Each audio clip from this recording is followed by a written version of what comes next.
Ta séance de sport de l'extrême va se terminer dans 1 minute. Ton corps transpire comme jamais, corps que tu ne sens quasiment plus. La bouche grande ouverte, tu suffoques, tu ne sens plus l'air que tu inspires abondamment. C'est à peine si tu arrives à être lucide car les 2 heures de sport que tu viens de terminer, elles t'ont terminé. Et pourtant, tu dois continuer, mais tu es exténué. Alors plein de rage, tu te résignes à arrêter quand tu entends ceci. C'est alors que ton cœur bat plus vite, qu'une nouvelle chaleur parcourt tes veines et que le sourire de la victoire s'affiche sur ton visage. Comment j'ai pu croire que j'allais m'arrêter là, t'entends-tu dire lorsque, dépassant la ligne d'arrivée, tu réalises que tu viens de fixer ton nouveau record. Et si tu as battu ton record aujourd'hui, c'est grâce à ce discours de motivation. Un peu sur le même modèle que ces fameux discours de motivation de Tony Robbins. How fast? How fast? In order to do it, does he change his physiology, yes or no? A little or radically, which one? Does he change his focus, yes or no? Ou que des causeries au football, ces fameux discours où les entraîneurs motivent leurs joueurs. Donc tu es emmerdé, tu sais jouer au football, muscle ton jeu.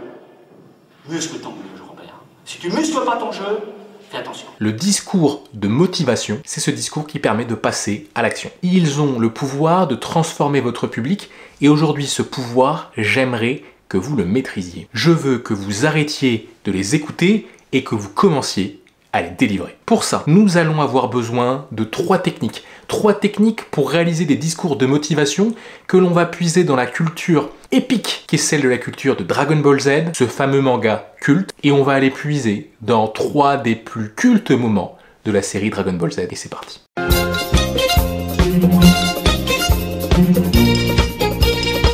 Son Goku et ses amis sont sur la planète Namek, à des années-lumière de la planète Terre, à la recherche des Dragon Ball. Ces 7 boules de cristal permettant de réaliser n'importe lequel des souhaits. Et sur cette planète Namek, ils rencontrent Freezer, un ennemi de nos amis et ennemi qui vient de terrasser Vegeta, un des futurs alliés de Sangoku. Et alors que Vegeta vient de perdre et que Vegeta et Sangoku sont encore ennemis, Vegeta, en pleurs à l'antre de la mort, prononce ce fameux discours. Il faut que tu saches ce qui est arrivé à la planète Vegeta, où nous sommes nés. Elle a été détruite. Mais ce n'était pas à cause d'une collision avec une météorite géante.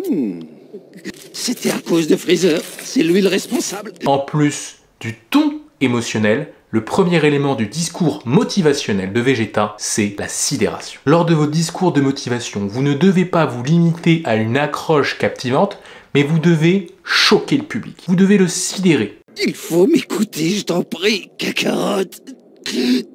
Vous devez emprisonner son attention. Vous devez briser une de ses croyances les plus fortes pour le faire rentrer en état de sidération. Ici, Vegeta apprend à Sangoku que l'ennemi qu'il va devoir battre est responsable de la mort de son père, de sa famille et même de toutes les personnes de sa race. Il ne reste plus que nous. Tes parents, mon père, le roi, ils ont tous disparu. Vous venez donc de briser une de leurs croyances, vous venez de leur faire comprendre qu'ils se trompent et vous avez fait appel à leur fierté, mais ce n'est que le début.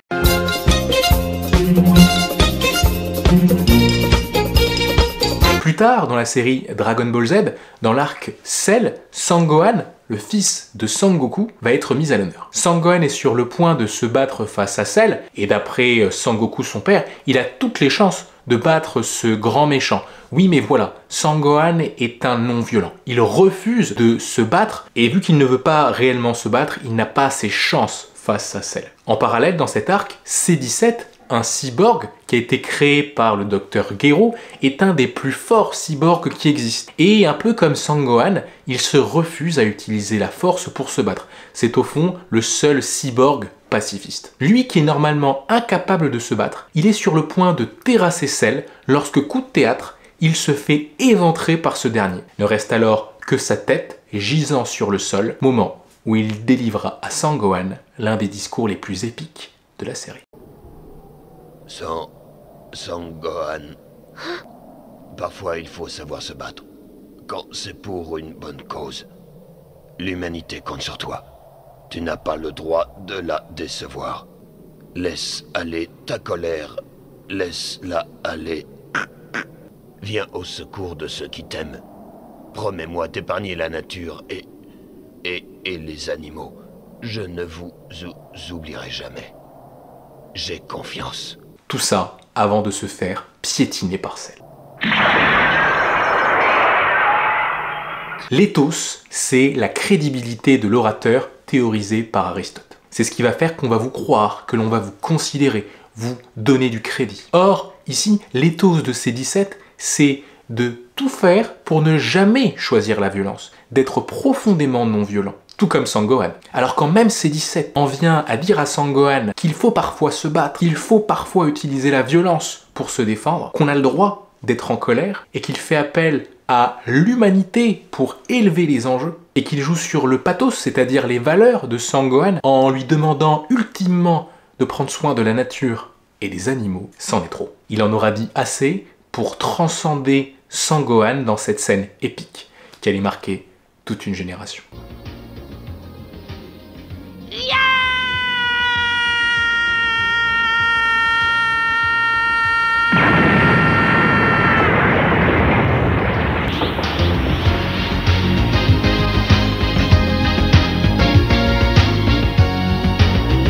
Vous êtes désormais prêts pour passer à l'appel à l'action. Enfin non. Pour terminer, vous n'allez pas faire un des appels à l'action classiques, mais vous allez réaliser bien plus que ça.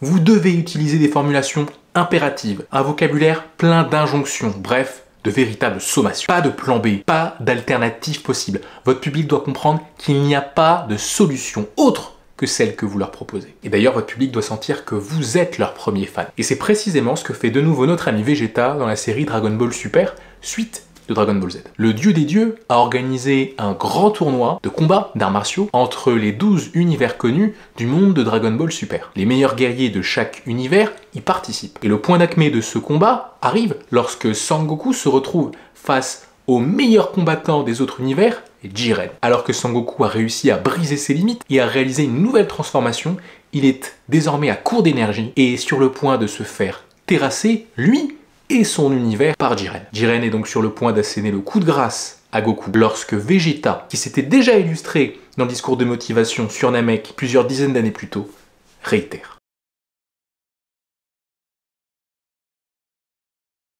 Alors la prochaine fois que tu as le malheur de vouloir arrêter ta séance de sport, rappelle-toi de ceci. Toi qui crois avoir atteint tes limites, tu es en fait en train de rentrer dans la zone. Cet état où ton corps relâche une quantité d'énergie phénoménale et tu y es presque. Tu veux vraiment y entrer? Alors hurle-moi ton nom, hurle-moi tes intentions, hurle-moi ta motivation, hurle ton nom, hurle tes motivations, hurle ton intention. Ils sont des millions à se lever tous les matins et à s'arrêter, mais pas toi, pas aujourd'hui, pas maintenant. Car ce n'est pas ton destin, ce n'est pas la vie que tu as choisie. Alors montre au monde de quoi tu es fait. Parce qu'un jour tu ne seras plus de ce monde et tu pourras t'arrêter, mais pas maintenant. Parce que ton heure n'est pas encore arrivée. Je veux que tu apprécies subir, je veux que tu apprécies gémir, je veux que tu apprécies souffrir, le martyre. Et seulement tu pourras en jouir. Abandonne tes limites, abandonne-les et bienvenue. Bienvenue dans la zone.